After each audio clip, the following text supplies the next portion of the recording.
बाबा हमें इस बार भिन्न भिन्न प्रकार से होमवर्क देते रहे।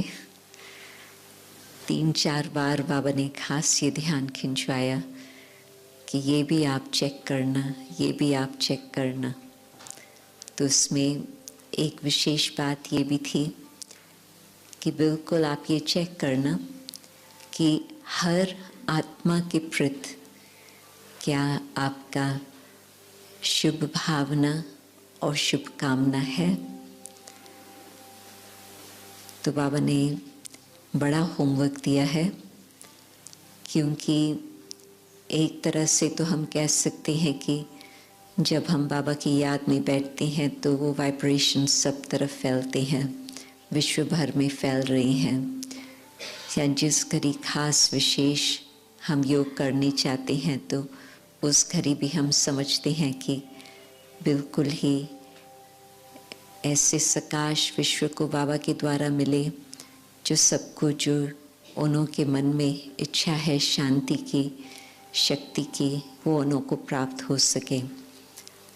परंतु जिन्हों के साथ हम हर रोज़ कार्य व्यवहार में आते हैं या हर रोज़ ना भी हो, हर सप्ताह या कब कब कार्य व्यवहार में आती हैं, उन एक एक आत्मा के लिए हम कहें कि मेरे मन में बिल्कुल कुछ भी नहीं है, केवल गुड विशेस, प्योर फीलिंग्स, वो शुभ भावना और शुभकामना है।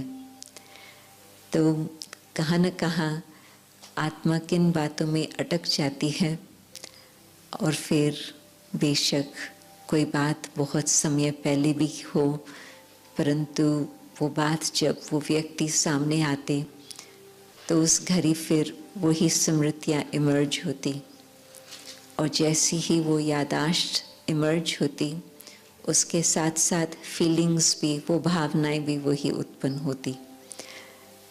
तो फिर जो हम चाहते हैं कि बिल्कुल वो स्थिति हो जैसे बाबा कह रहे हैं, वो नहीं हो पाती।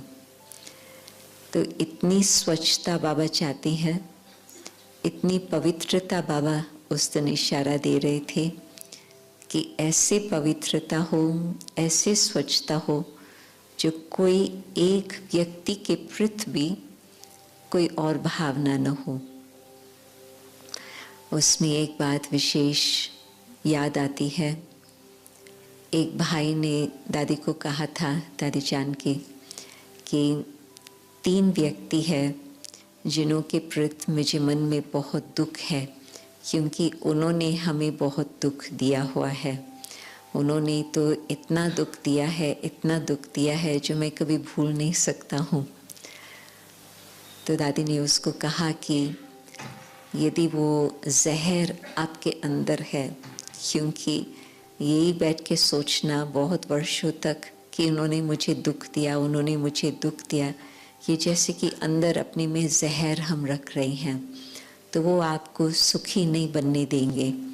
परंतु साथ ही साथ आपका औरों के साथ व्यवहार होगा तो उसमें भी जो अंदर जहर है वो कहाँ न कहाँ आपके शब्दों से, आपके व्यवहार से वो निकल आएगा।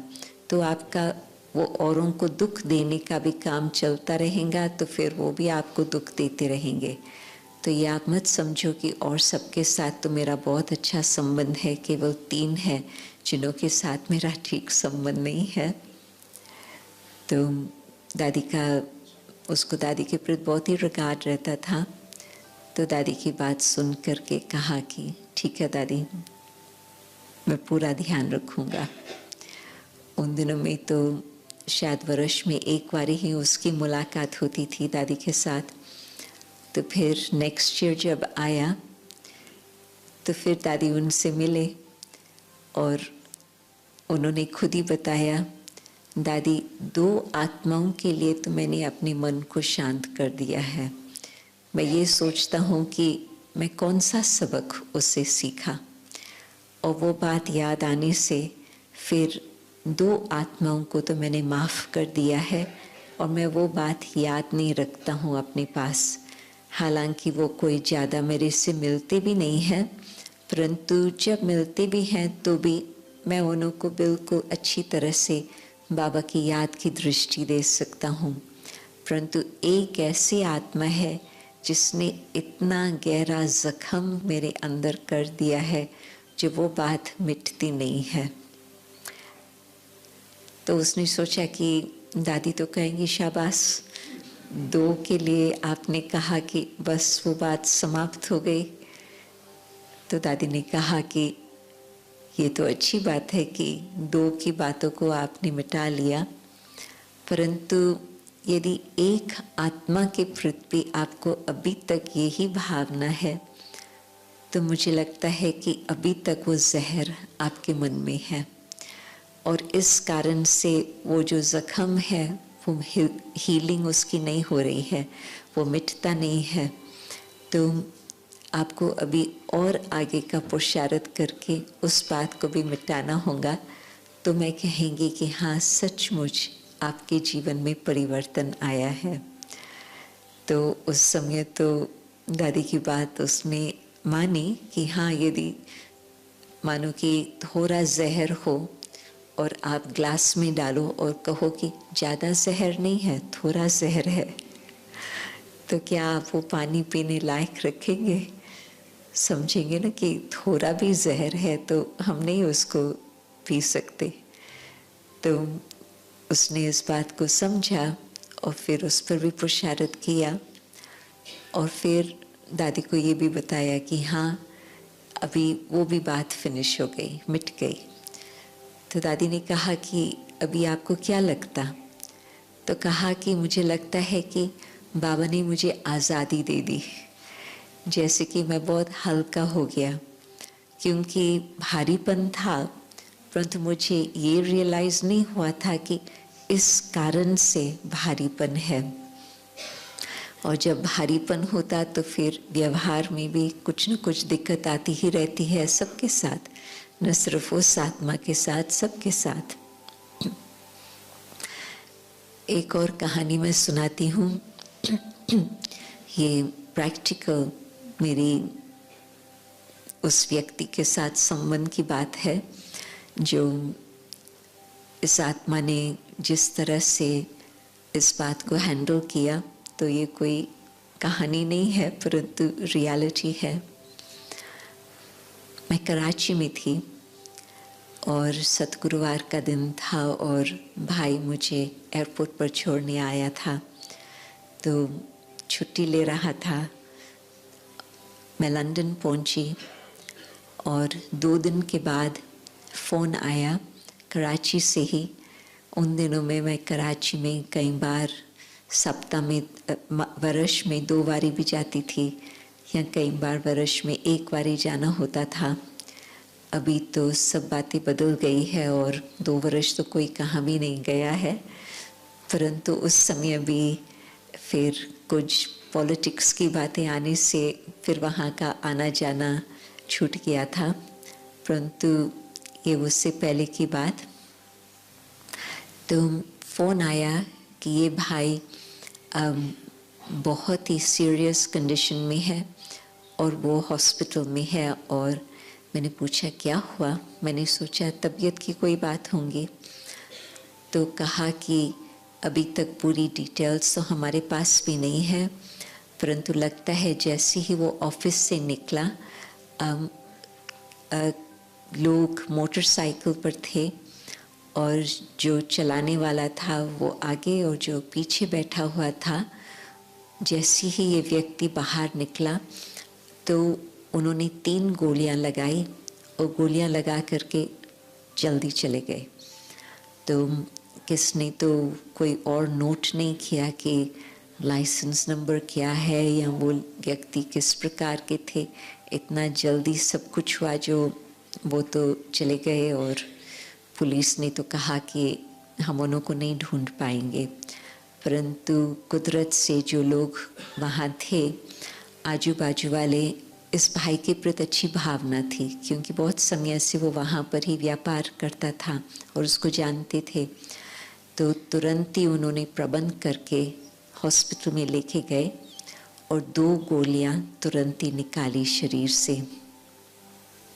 और तीसरी गोली ऐसी जगह पर थी जो वो निकल नहीं पाई, परंतु डॉक्टर्स ने कहा कि उसे कुछ और नुकसान नहीं होगा, वहाँ ही रहने दो। तो डॉक्टर्स ने ये भी कहा कि ये तो भगवान ने ही इसको बचाया है, नहीं तो ये कोई बचने वाला नहीं था, क्योंकि वो नज़दीक से ही, मोटरसाइकिल यहाँ, उसकी गाड़ी यहाँ, तो बहुत नज़दीक से ही उन्होंने शूट किया था। और लोगों को समझ में नहीं आ रहा था कि इस व्यक्ति को किसने ऐसी दुश्मनी की होंगी, क्योंकि जिसके साथ भी उसका व्यवहार होता था आज तक भी बहुत ही ईमानदारी से वो सारा कार्य अपना संभालता रहा। तो ड्रामा अनुसार एक दिन तो गोलियां निकालने के बाद भी उसकी ऐसी स्थिति थी जो वो बच सकता नहीं बच सकता मालूम नहीं था। फिर जब उसकी रिकवरी हुई तो वो भी फ़ोन आया कि वो भी ठीक होता जा रहा। तो फिर उन्होंने बातचीत आपस में की, बेटे भी हैं और घरवाली भी है, तो वो भी उससे पूछते थे कि उसको बाबा कहते हैं वहाँ लौकिक हिसाब से फादर, बाबा क्या हुआ, कौन था, क्यों किया। तो उसको भी कोई ऐसी बात याद नहीं आ रही थी जिस कारण से ये बात हो। तो ठीक हो गया, बाबा के घर पहले आकर के बाबा को थैंक्स दिया, फिर अपने घर गया। फिर कुछ समय के बाद, शायद 2-3 सप्ताह के बाद, इसने अपने एक बेटे को कहा कि मुझे फलानी जगह पर जाना है। तो बेटा पूछे कि कुछ कारोबार है, आप इतना दूर जाने चाहते हो, आप हमें बताओ, हम ही वो कारोबार आपका कर लेंगे, आप इतना कष्ट न लियो जो इतना दूर जाओ। तो भी कहे नहीं, मुझे ही जाना है।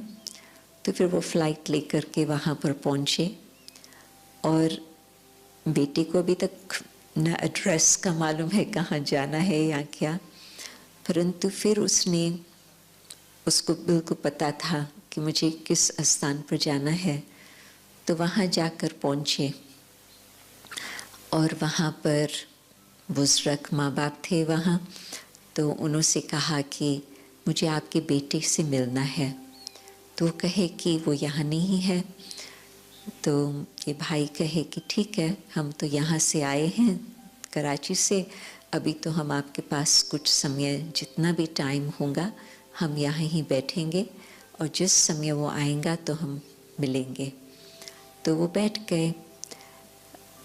कहाँ तक बैठेंगे, तो माँ बाप को भी संकल्प चल रहा था, परंतु ना मुझे भोजन नहीं चाहिए, मुझे पानी नहीं चाहिए, मैं ठीक हूँ, मुझे यहाँ ही बैठना है जब तक वो व्यक्ति आए। कुछ घंटों के बाद ये तो बात पक्की हो गई कि ये हिलने वाला नहीं है। तो बेटा अंदर था, तो वो निकल के आया। तो इस भाई ने उसको बोला कि मुझे मालूम है कि आपका कुछ कर्जा था, मैंने आपको इतना समय कुछ कहा नहीं है, मैंने आपको जब ज़रूरत थी, आपने मांगा पैसा, मैंने आपको पैसा दिया, परंतु मुझे ये नहीं अंदाज़ था कि आप फिर मेरे से इस तरह का व्यवहार करेंगे, और मुझे पक्का है कि आपने ही उन 2 व्यक्तियों को मेरे पास भेजा होगा। तो पहले तो वो भाई मना करे, नहीं नहीं नहीं नहीं, मैंने नहीं किया, ऐसे कुछ मैं नहीं कर सकता हूँ। माँ बाप भी कहे कि इसने नहीं किया होगा, कभी ये इसके ऐसे कोई इसके साथ वृत्ति नहीं होती। तो वो कहे कि मैं पुलिस में नहीं जाऊँगा, मैं केस को कोई आगे नहीं बढ़ाऊँगा, और न मैं आपसे पैसा मांगने आया हूँ, और ही आप मेरे साथ ईमानदारी से व्यवहार करते और मुझे कहते कि ये बात है, तो फिर मैं आपको तुरंत ही कह देता था कि कोई हर्जा नहीं, तुम भूल जाओ। परंतु आप मुझे सच बताओ, और मुझे बिल्कुल विश्वास है कि भगवान आपसे सच बुलवाएगा। आर्ग्यूमेंट थोड़ी बहुत चली, आखिर उस व्यक्ति ने माना कि हाँ, मुझे ये मन में डर रहता था कि आप मेरे से पैसा मांगेंगे और मेरे पास है नहीं जो मैं आपको दे सकूं। तो इस भाई ने कहा, बस इतना ही मुझे चाहता था, अब मेरे मन को शांति है, मैं और कारोबार कुछ नहीं करने चाहता हूँ, आप सुखी रहे, मेरी गुड विशेस आपके साथ है। बेटा तो शांति से बैठा ही था, देख रहा था, सुन रहा था, और उसको मालूम नहीं था कि कोई किसने, बाप ने पैसे दिए हैं या क्या हिसाब किताब है। वो फिर वापस प्लेन में आ रहे थे तो बेटे ने बाप से पूछा कि बाबा, आपको कैसे पता चला कि ये व्यक्ति है? तो उन्होंने बताया कि मैं जांच कर रहा था अपने मन में कि क्या कारण होगा, मैंने तो किसको दगा नहीं दिया है। तो फिर मैं दूसरे तरफ से हिसाब लगा रहा था कि दूसरा कोई मेरे प्रति इस तरह से क्यों भावना रखे। तो मुझे यही ख्याल आया कि ये व्यक्ति होगा। तो बेटा कहे कि परंतु आप पुलिस को बता सकते थे। वो कहे नहीं, पुलिस के सामने वो सच नहीं बताता था, परंतु मुझे मालूम था ये भाई तो पक्का ज्ञानी योगी, मुझे पता था कि मैं शिव बाबा को याद करके सत्यता की खोज में निकलूँगा, वो ज़रूर बात सिद्ध होंगी। तो कहे कि अभी तो पैसा तो गया ठीक है, परंतु उसको कुछ तो सज़ा मिलनी चाहिए। बाप कहे, मुझे न कोर्ट को देखना है, मुझे न पुलिस को देखना है, अभी एक बोझ उतरा जो मेरा मन शांत हुआ। मैं अपने ऊपर दूसरा बोझ नहीं उठाने चाहता हूँ कि मैं कोर्ट में जाऊँ, मैं पुलिस की बातें करूँ। कितना मेरा समय, कितना मेरा चिंतन, कितना मेरा एनर्जी जाएंगी उन बातों में। बस अभी आप भी भूल जाओ, मुझे तो भुलाना ही है, और मुझे लगता है कि अभी मैं फ्री हो गया हूँ। तो कहती हैं कि फॉरगिवनेस इज़ फ्रीडम। माफ़ करते हैं तो उन्हों के ऊपर हमने कोई मेहरबानी नहीं की, परंतु अपने ऊपर ही रहम किया और अपने को ही बर्डन से आज़ाद किया।